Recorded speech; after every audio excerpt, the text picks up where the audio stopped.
Hello दोस्तो, आजच्या नवीन कथेमध्ये आपल्या सर्वांचं स्वागत आहे. आजच्या नवीन कथेचं नाव आहे गावाच्या टोकाचं घर.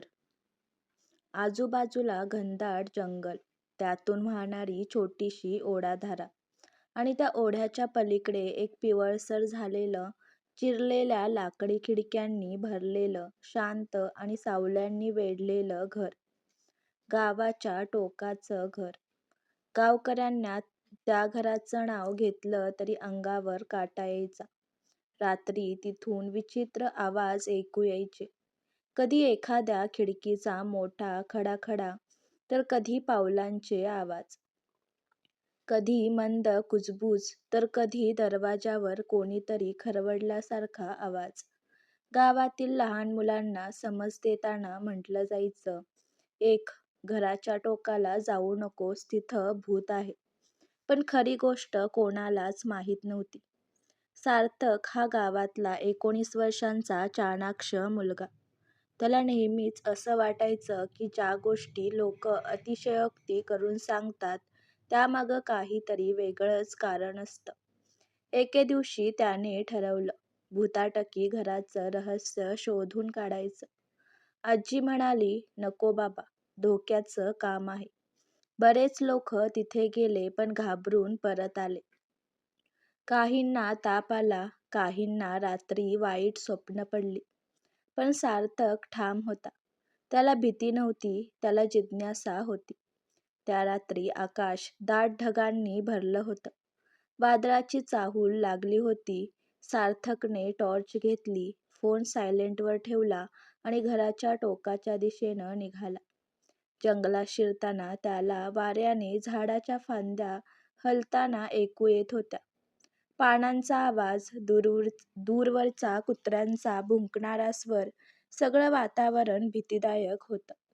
घर दिसायला लागलं तसं त्याचे पाय आपोआप मंद झाले.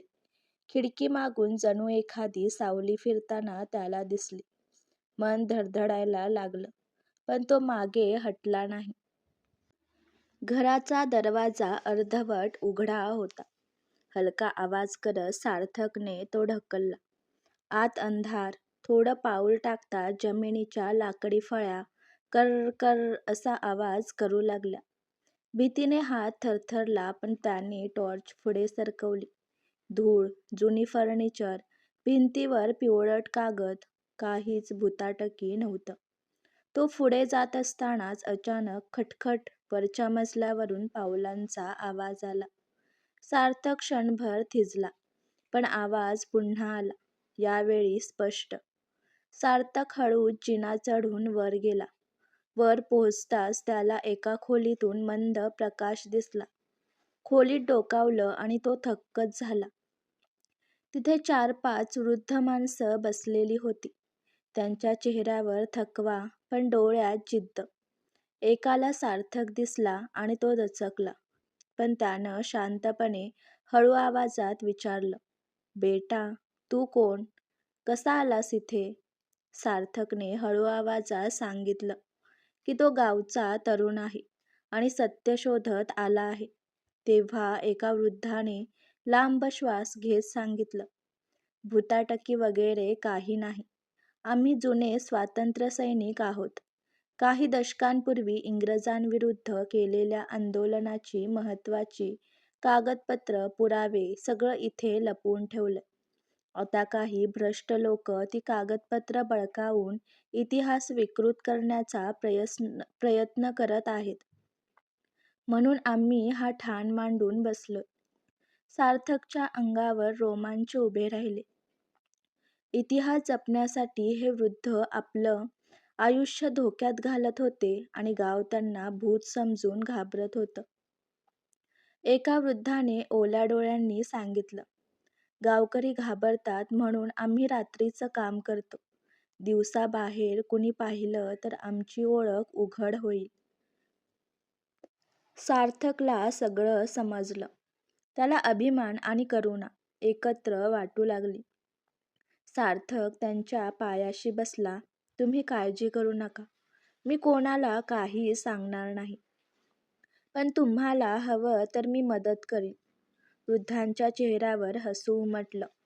त्यांनी त्याला काही जुन्या नोंदवही, पत्र आणि छायाचित्र दाखवली. इतिहास जसा पुस्तकात वाचला नव्हता तसं सत्य त्याच्यासमोर जिवंत उभं होतं. त्या रात्री सार्थकने त्यांना काही सामान आणून दिलं, पिण्याचं पाणी दिलं आणि शक्य होईल ती मदत केली. सार्थक आता रोज त्यांना गुपचूप मदत करू लागला. गावात पुन्हा भुताटकी घराची चर्चा होत राहिली. पण सत्य फक्त सार्थक आणि त्या स्वातंत्र्य सैनिकांनाच माहीत होतं.